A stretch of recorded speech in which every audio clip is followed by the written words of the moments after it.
The one thing about that storm was people suffered a lot more going 6 or 7 days without water than the electricity, and the water really hit people hard. So I will emphasize that point again. Take as much action as you possibly can on that. One of the toughest experiences that faced a lot of my constituents in Galway East this year was obviously during Storm Éowyn at the start of the year. And nobody could have anticipated just how devastating that storm was going to be. But definitely it showed that there is a massive gap in our resilience and our ability to respond to storm events like that. And particularly with a lot of our wastewater, our drinking water plants in North Galway and the Roscommon area as well. We had plants that were out for 6 or 7 days. And I can't fault the people on the ground who were working hard to get them back online, and I can't fault the fact that you had to go and find generators for them. My question is actually looking to the future. What is the plan to say, if power is cut to a treatment plant again, or to one of our water systems, are you going to have generators in place the next time this happens? Because that is an issue that the public have, that they want to see serious action on. I might like Mara to come in on the preparedness there, but just look, when Storm Éowyn hit, we had at peak about 100,000 people without water because of lack of electricity supplies. But actually, we had 400,000 people getting their water supplied by generator-driven plants. So we had a lot of preparedness already built in. It was just Storm Éowyn was quite exceptional.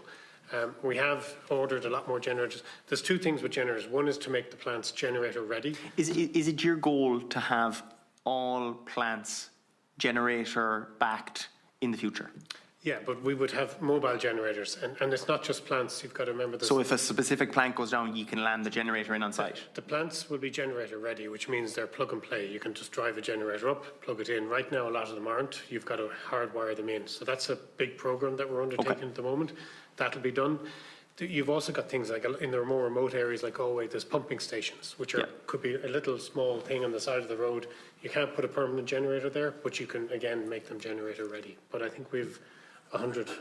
Yeah, we've put in an additional, over the summer months, we put in permanent generators, an additional 30 sites. We've purchased another 80 generators that we'll have ourselves. We've also worked with suppliers to make sure we've another, availability through our frameworks of generators in the event of an incident. And we've put in we are putting in additional this year 300 plug-in points. Yeah, because it's just important to say that, and I welcome that, and I welcome that you've taken that action to put those generators in place. But we, the one thing about that storm was people suffered a lot more going 6 or 7 days without water than the electricity, and the water really hit people hard. So I will emphasize that point again. Take as much action as you possibly can on that, because it is a worthwhile exercise. It might only happen once a year, but there is a fear that this becomes more frequent. And I think if you take action on that, people will be grateful for that. And that's the minimum people expect, is that we are ready for events like this, given all we know about climate change. Like Storm Éowyn, it was a national event. Like the recent storm, Storm Éowyn, there was a much quicker response because it was more local. So we can move all our stock of generators to one area. And in fairness, I think most of the storm events, they hit one part of the country and they're not national. So, by having that central stockpile, we can move them to where the need is greatest.